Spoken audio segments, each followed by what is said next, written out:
मामला मजीद उलझ गया। तमाम रात क़यामत का इंतजार किया, फिर सुबह हुई। इंतखाबात की तारीख के मुतालिक सुप्रीम कोर्ट के खुद नोटिस केस का फैसला सामने आया तो हजरत दाग दहलवी याद आए, जिन्होंने फरमाया था, गजब किया तेरे वादे पे एतबार किया। जब चीफ जस्टिस उमर अता बंदयाल ने 3-2 से फैसले का ऐलान किया तो इनकी अदालत में पिछली नशिस्तों पर मौजूद एक सितम ज़रीफ किस्म के बुजुर्ग वकील आसपास मौजूद साथियों को मीर तकी मीर का ये शेर सुना रहे थे, फिरते हैं मीर ख्वार कोई पूछता नहीं, इस आशिकी में इज्जत सादात भी गई। वकील साहब मीर तकी मीर की जबान में ये फरमा रहे थे कि चीफ जस्टिस साहब ने आईने पाकिस्तान को बचाने का दावा किया था, लेकिन आइन को बचाते बचाते अपने इदारे की इज्जत गंवा बैठे। सुप्रीम कोर्ट का फैसला पीछे रह गया और इस इदारे के जज साहिबान के इख्तलाफात आगे निकल गए। चीफ जस्टिस साहब ने खुद नोटिस की समाअत के लिए 9 रुकनी बेंच बनाया था।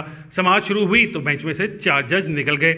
ये गैर मामूली वाकया था। केस की समाअत 5 रुकनी बेंच ने की। इस दौरान एक दूसरे बेंच में मौजूद जस्टिस काजी फायज ईसा और जस्टिस याहिया आफरीदी ने सुप्रीम कोर्ट के रजिस्ट्रार पर मनमानी और कवायद की खिलाफ वर्जी के इल्जामात लगाकर दरअसल चीफ जस्टिस पर अदम एतमाद कर दिया। अदलिया के साला तरीन इदारे में जजों की तकसीम कोई नई बात नहीं है। ये तकसीम 2019 में भी सामने आई थी, जब इमरान खान की हुकूमत की तरफ से सदर आरिफ अलवी को जस्टिस काजी फायज ईसा के खिलाफ एक रेफरेंस भेजा गया और उन्होंने बगैर सोचे समझे ये रेफरेंस सुप्रीम जुडिशल काउंसिल को भिजवा दिया। इस रेफरेंस की समाअत के दौरान सुप्रीम कोर्ट के जज साहिबान में तकसीम पैदा हुई और इस तकसीम के बावजूद रेफरेंस मुस्तरद हो गया।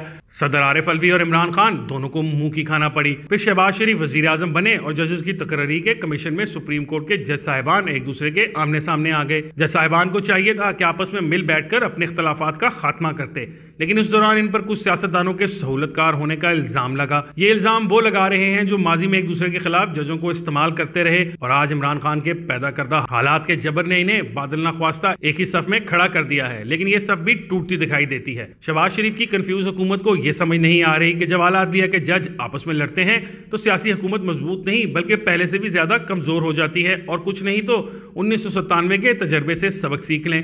1997 में नवाज शरीफ भारी अक्सरियत से वजीर आजम बने थे। ताकत के नशे में उन्होंने उस वक्त के चीफ जस्टिस सज्जाद अली शाह को सबक सिखाने की कोशिश की। पहले सुप्रीम कोर्ट पर हमला किया और फिर जजों को तकसीम करके सज्जाद अली शाह के खिलाफ एक बेंच बनवा दिया। सुप्रीम कोर्ट के जज साहिबान एक दूसरे के खिलाफ फैसले देते रहे और इन फैसलों को मुअत्तल करते रहे।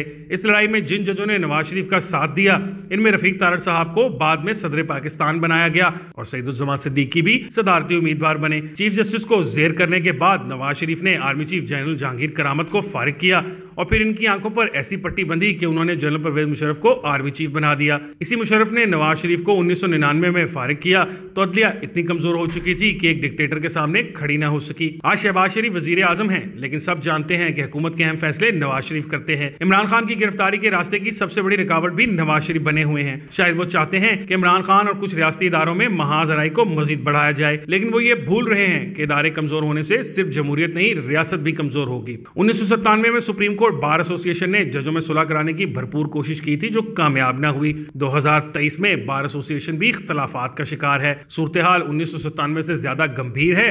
इस सूरत हाल में सुप्रीम कोर्ट ने 90 दिन के अंदर इलेक्शन कराने का हुक्म दिया है। 5 में से 3 जजों ने 90 दिन के अंदर इलेक्शन के हक में फैसला दिया है। 2 जजों ने फैसले से इख्तलाफ किया है।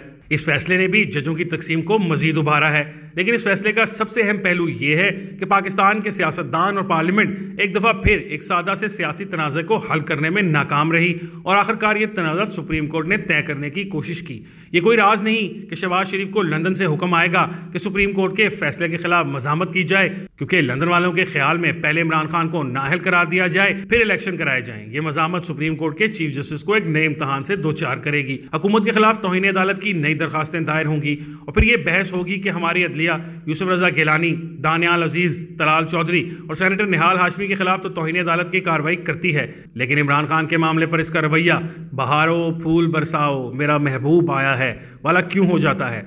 मेरी जाती राय में सुप्रीम कोर्ट के फैसले पर अमल दरामद जरूरी है। किसी के सियासी मफाद को आइन पर बालादस्ती नहीं मिलनी चाहिए, लेकिन यह भी देखना चाहिए कि पाकिस्तान के सबसे बड़े आइनी ओहदे पर बैठे हुए आरिफ अलवी अपने फैसले खुद करते हैं या इन्हें इमरान खान के हुक्म की तामील करना होती है। इनकी आइनी फहम फरासत पर 3 दाग लग चुके हैं। उन्होंने जस्टिस काजी फायज ईसा के खिलाफ रेफरेंस पर कार्रवाई को आगे बढ़ाया और अदलिया के खिलाफ गहरी साजिश का हिस्सा बने।